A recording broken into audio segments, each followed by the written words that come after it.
E aí, gente, tudo bem? Vocês já ouviram falar de Mike Marcum? Não, né? Bom, mas vocês já ouviram falar de máquina do tempo.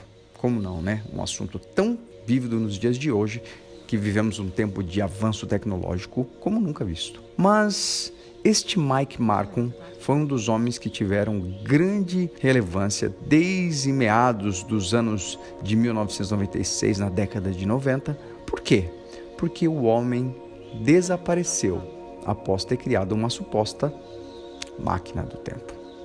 A primeira vez que ouviram falar no caso do nome de Mike Marcum foi ali em 96, mais ou menos, quando o radialista Art Bell, o apresentador de Coast to Coast Radio AM, introduziu o jovem na transmissão diária, que fala sobre os experimentos ousados com viagem no tempo.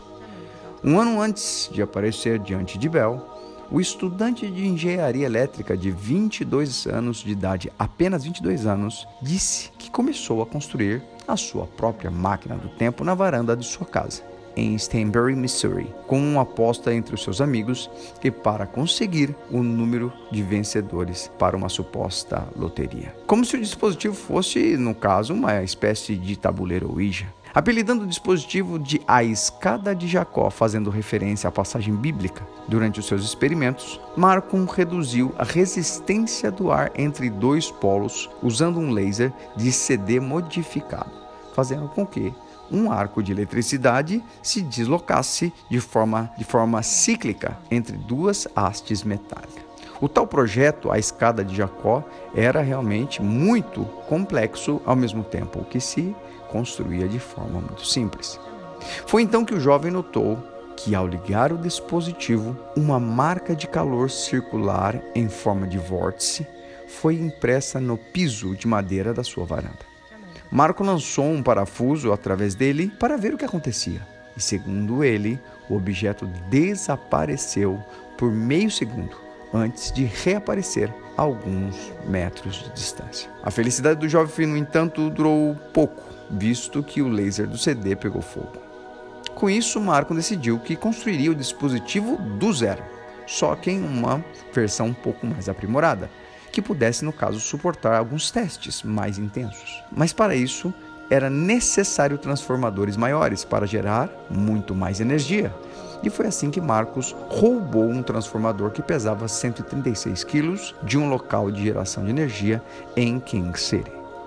Seus experimentos com transformadores gigantescos em sua residência comum do Missouri resultaram em blackouts por toda a vizinhança devido à sobrecarga de energia e à inaptidão de Marcos em cobrir os próprios rastros e ser discreto durante os experimentos com sua então máquina do tempo permitiu que a polícia o rastreasse e o prendesse por roubo. Alguns meses encarcerado, ele foi liberado da prisão em 1996 e convidado para ir num programa, no caso do Sr. Bell, para falar sobre esse assunto. No ar, ele deu o seu número de telefone e recebeu centenas de ligações de ouvintes oferecendo novas ideias para os seus experimentos e até uma ajuda financeira para continuar com seu projeto sem ter que roubar mais. Algumas ajudas possibilitaram a Marcos a criar uma máquina do tempo muito maior para que então pudesse testá-la e, em 1997, ele compareceu com ela mais uma vez no programa de Bell, afirmando que o seu novo dispositivo era semelhante aos usados pelos militares americanos no experimento Filadélfia, que aconteceu no ano de 1943, durante a Segunda Guerra Mundial. Marcos disse que conseguiria fazer isso usando um campo magnético rotativo, que roda a uma velocidade uniforme gerado a partir de uma corrente elétrica alternada, descoberto no caso pelo grande Nikola Tesla, em 1882. Marcum alegou que a máquina estava pronta e deveria experimentá-la. E quando indagado por Bell sobre o que ele poderia levar consigo, ele respondeu simplesmente: apenas meu celular. Esta última aparição do jovem rendeu mais ou menos 20 mil em doações e cerca de 1 milhão apenas em equipamentos de um armazém no Kansas City, para que ele continuasse sua grande empreitada em viajar no tempo. Porém, meses depois, um ouvinte ligou para o show de Bell para contar a história de um homem encontrado morto em uma praia na Califórnia na década de 1930. seu corpo mutilado em uma espécie de tubo de metal e com um dispositivo estranho em uma de suas mãos. Pela descrição, poderia ser até mesmo um telefone celular. Porém, nunca mais ninguém ouviu falar do nome de Mike Marcon, que pode ter ido para o passado ou apenas apagado os seus rastros e deixado de existir com a quantidade de dinheiro que ele ganhou com seus pedidos.